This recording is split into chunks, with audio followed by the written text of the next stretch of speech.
Solenoid torrid. चलिए लिखिए सवाल।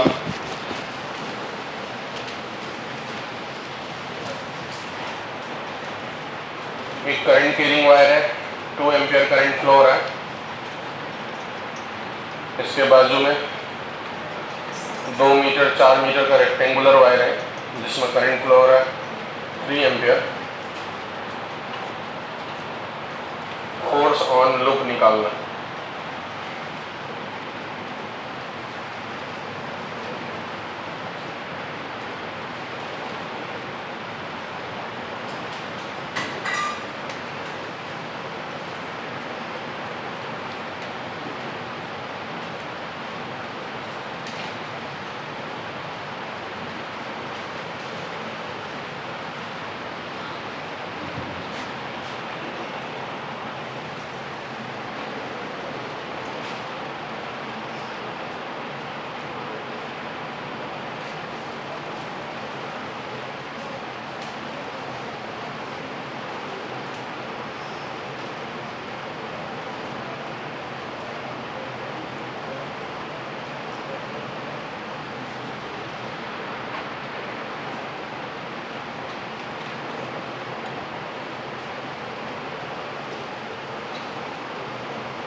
यहाँ पर अपोजिट डायरेक्शन में है तो रिपल्सन होगा,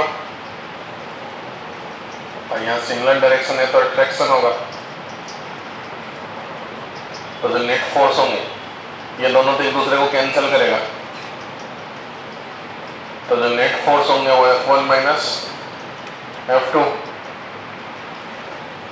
mu naught I1 I2 by 2 पाई। ये तो कॉमन बात है, एक में d की जगह आएगा 1/3 और दूसरे में आएगा 7।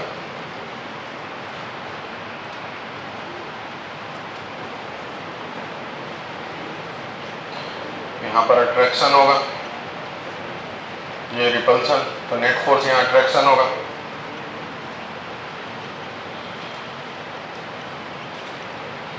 Mu naught I1 I2, length भी मल्टीप्लाई करना पड़ेगा ना, ये पर यूनिट लेंथ है, इनटू लेंथ ये 2 metre,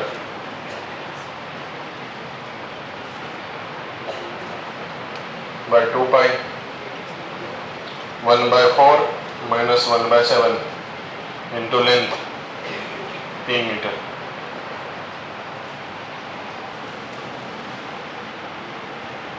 field at P at one end, तो फॉर्मूला लगाएंगे mu naught into I into N by 2, mu naught into I into N, N बोले तो number of turn per unit length by 2 into sine alpha, तो sign 0 plus दूसरा में ये वाला angle चाहिए इसका साइन थीटा, तो ये 200 सेंटीमीटर है और ये 5 सेंटीमीटर है।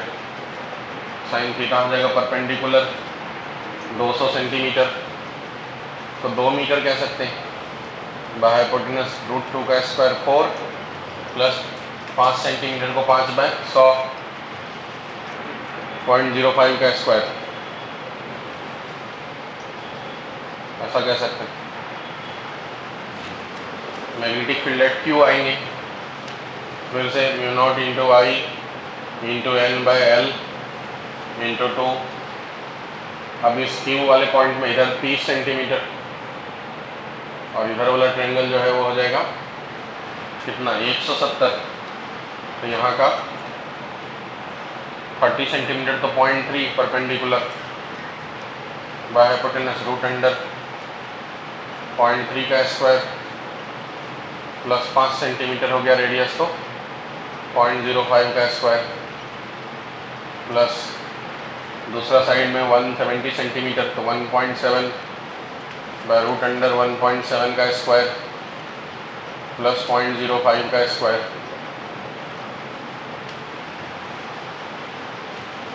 फील्ड एट R जो कि बिल्कुल मिडिल में है, तो mu naught into I into N by L into 2, middle में है तो sine alpha sine beta same होगा, तो 2 times of sine theta, middle में है तो 100 सेंटीमीटर, तो ये हुआ 100 100 का 1 बाय √1 का स्क्वायर प्लस 0.05 का स्क्वायर। आप चेक कर लो ऐसा किए हैं कि कुछ और किए।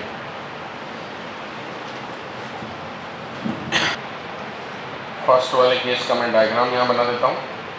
जो ट्रायंगल बनेगा वो ये 200 सेंटीमीटर, ये रेडियस 5 सेंटीमीटर, ये पॉइंट P है,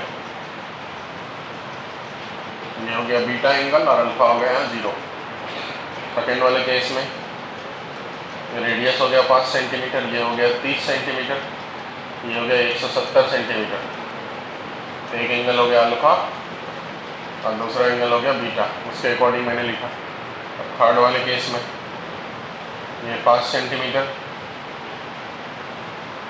ये भी 100 सेंटीमीटर, ये भी 100 सेंटीमीटर, ये पॉइंट आ रहा है। इस प्रकार से हमने ये एंगल अल्फा और ये एंगल बीटा, दोनों एंगल बराबर लिखे। n बाय एल यूज़ कर रहे हैं स्मॉल नंबर ऑफ n की जगह, number of turn per unit length की जगह। यहाँ पर इसके वजह से मैग्नेटिक फील्ड ऊपर की तरफ, इसके वजह से मैग्नेटिक फील्ड इधर की तरफ, तो नेट वैल्यू क्या हो जाएगा बताओ, √2 टाइम्स ऑफ B, तो रूट 2 टाइम्स ऑफ सर्कल का सेंटर पे mu naught I by 2r। यहाँ पर इसके वजह से इस पे परपेंडिकुलर और इसके वजह से इस पे परपेंडिकुलर, तो बताओ ये 60 है तो ये 30 हो गया, तो ये 60 हो जाएंगे, तो नेट हो जाएगा root 3 times of b mu naught I by 2r।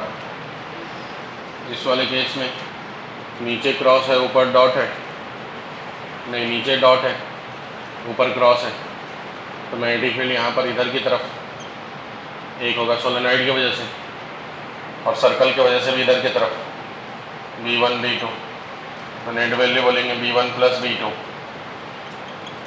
तो सोलेनॉइड का हो जाएगा mu naught into I into N plus v2 हो जाएगा सर्कल का mu naught into I by 2r।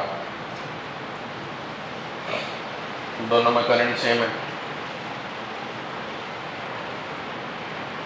ये वाले लूप एक दूसरे पे परपेंडिकुलर है, तो यहाँ फील्ड भी एक दूसरे पे परपेंडिकुलर ही होगा, इसके वजह से इधर की तरफ, इसके वजह से या तो नीचे होगा या तो ऊपर, जैसा भी हो परपेंडिकुलर ही होना है। तो net value root 2 times of v, तो root 2 times of mu naught into I into N.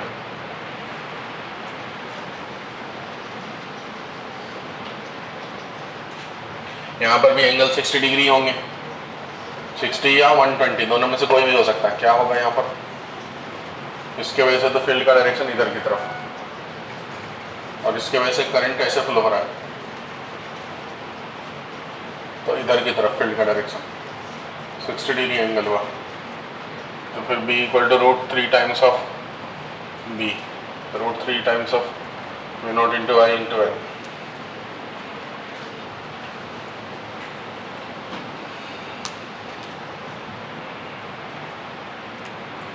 Inside point पे लगाना है formula, mu naught into I by 2 pi ना r स्क्वायर 4 का स्क्वायर इंटू स्मॉल r मतलब 1 बराबर है। क्यू भी इनसाइड ही है, आई का डेटा रख देंगे 10 एम्पियर, म्यू नॉट इंटू यहाँ पर भी रख दे रहा हूँ 10, ज़्यादा ठीक है, mu naught into I by 2 pi r square मतलब 4 का स्क्वायर इंटू 2 मीटर, और r पॉइंट बाहर है, तो mu naught into I by 2 pi into small r 8 metre.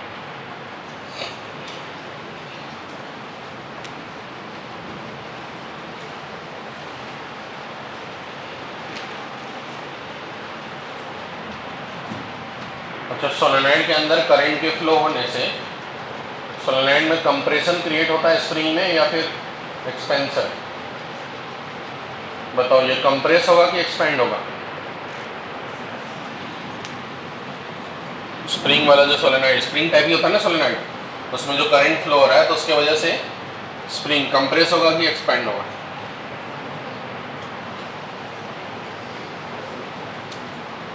कुछ नहीं होगा, होगा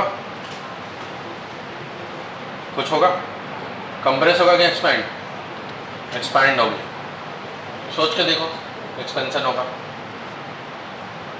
कैसे होगा? मैग्नेटिक फील्ड में फोर्स लगेगा। कुछ समझ रहा है? कुछ नहीं। सोचो सोचो, दिमाग पे जोर डालो, बताइए सर। कॉन्ट्रैक्ट होगा। आप लोगों ने इसका मतलब थ्योरी नहीं पढ़े होंगे कल, मैंने जब बोला था कि पढ़ के आना। कितने लोग पढ़ के आए हो बताओ तो, जिनको मैं पूछूं तो आप बता सको।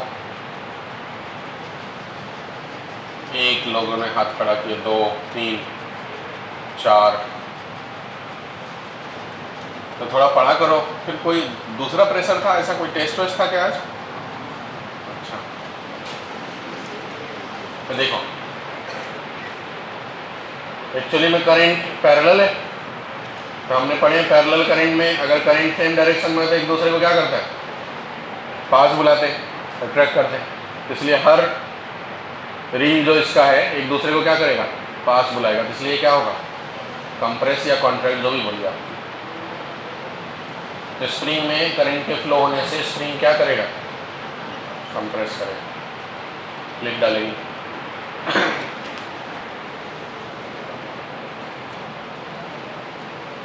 एक ऐसा है स्प्रिंग के सहारे स्प्रिंग का K 100 न्यूटन पर मीटर है।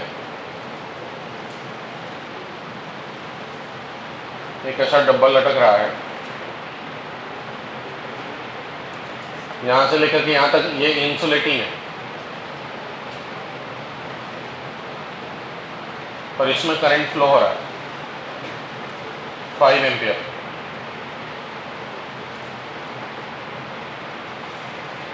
चार मीटर इसकी लेंथ है सभी साइड।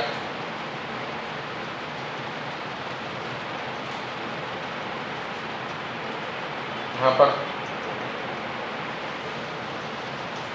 क्रॉस नेचर का मैग्नेटिक फील्ड है।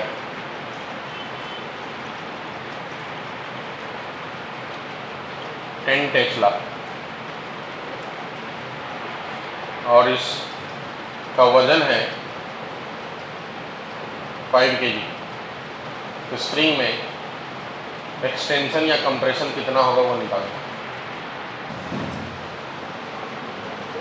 आया 2 मीटर।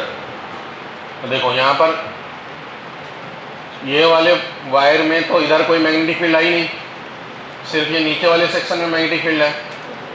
तो नीचे वाले वायर पे जो फोर्स लगेगा वो किधर लगेगा? डायरेक्शन ऑफ फोर्स बताओ। मैग्नेटिक फोर्स नीचे की तरफ कितनी लगेगा बताओ? I into L into B. Current कितना एम्पियर है? 5 एम्पियर। लेंथ है उसकी 4, मैग्नेटिक फील्ड है 10। इतना न्यूटन का फोर्स लगेगा।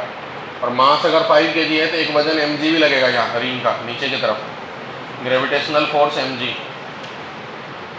5 kg है तो 50 न्यूटन। ये हो गया 200 न्यूटन। तो टोटल नीचे लगने वाला फोर्स कितना हो गया? 250 न्यूटन। तो उसको कौन बैलेंस करेगा? स्प्रिंग फोर्स kx लगा करके। ये और ये दोनों बैलेंस होना चाहिए। kx equal to 50 plus 200। k की वैल्यू 100 है, 250 x के लिए 250 बाय 100 2.5 मीटर हो गया। नेक्स्ट लिखो, a rod of mass m length l placed on inclined plane of inclination theta such that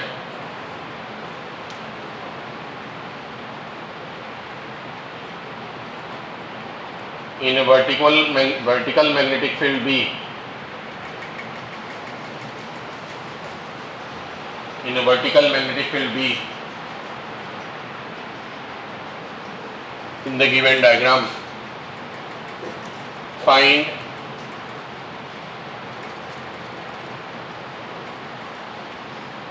the minimum amount of current passing through the rod so that rod does not slip on plane, so that rod does not slip on the plane.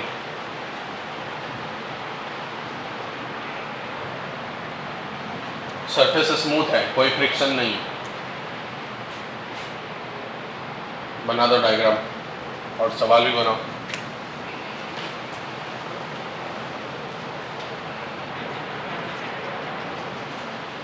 इधर की तरफ इसका force लगेगा mg sin theta. यहाँ current अगर flow करे rod में अंदर की तरफ, मैग्नेटिक फील्ड ऊपर की तरफ, तो उस पर फोर्स इधर की तरफ लगेगा मैग्नेटिक वाला। मानते करंट आई फ्लो हो रहा है अंदर की तरफ, तो क्रॉस करंट, तो मैग्नेटिक फोर्स हो जाएगा I into L into B. ये एंगल भी थीटा है, इसका ये कंपोनेंट हो जाएगा I into L into B into cos theta. ये वाला कंपोनेंट हो जाएगा I into L into B sine theta, और mg sine theta, mg cos theta भी इधर की तरफ, और इधर की तरफ नॉर्मल। ये नॉर्मल को ये दोनों बैलेंस करेगा, स्लिप नहीं हो तो ये दोनों बैलेंस होना चाहिए। नॉट स्लिप के लिए कंडीशन हो गया mg sine theta must be equal to I into L into B cos theta. तो यहाँ से करंट निकालना है हमको, हो गया mg sin theta by L into B cos theta, mg tan theta by L into B. इतना current pass करने पड़ेंगे रॉड से। रॉड का सिर्फ फ्रंट व्यू नज़र आ रहा है, मतलब ऐसे ऐसा इंक्लाइन प्लेन है और ऐसे रॉड आपको सिर्फ ये टॉप से दिख रहा है।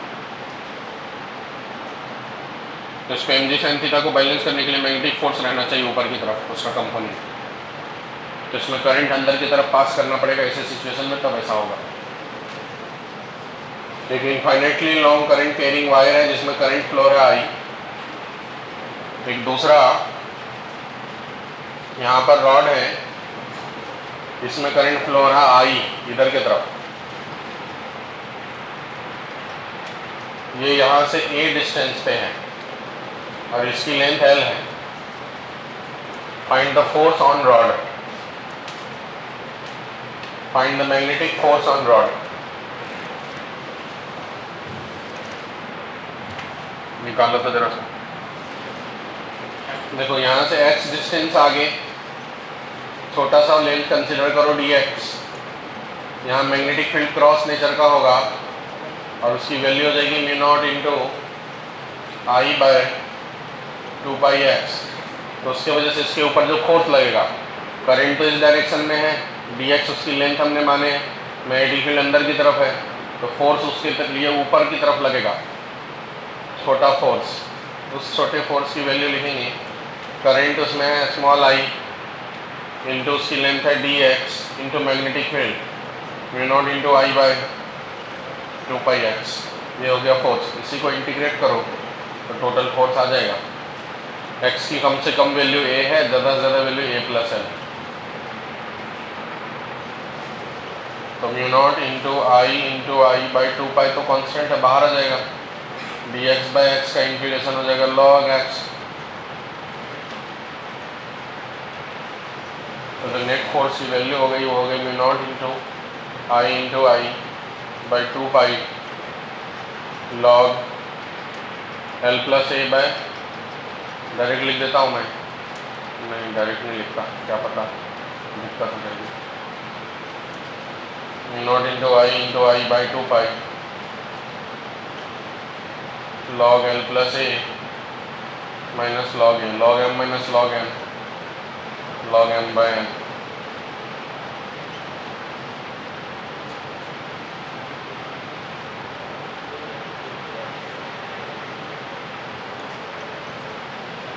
इसी सवाल में बोल देता कि अगर इस वायर की वजन मास m है,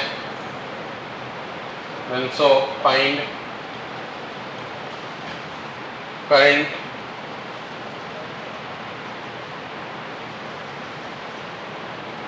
current so rod stay in equilibrium।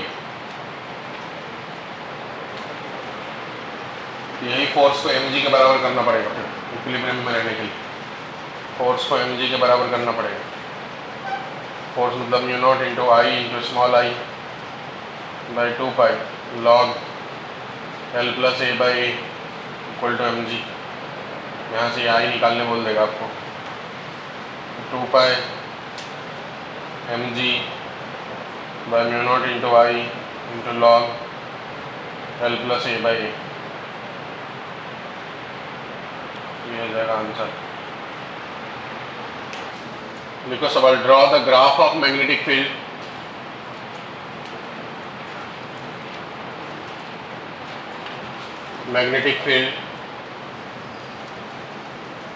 In the given circumstances. ये y एक्सिस है, ये x एक्सिस है। यहाँ ओरिजिन से करंट फ्लो हो रहा है I बाहर की तरफ, और यहाँ से d डिस्टेंस में एक और करंट फ्लो हो रहा है I। इसके वजह से मैग्नेटिक फील्ड वर्सेस x का graph banana. Draw the graph of magnetic field versus x।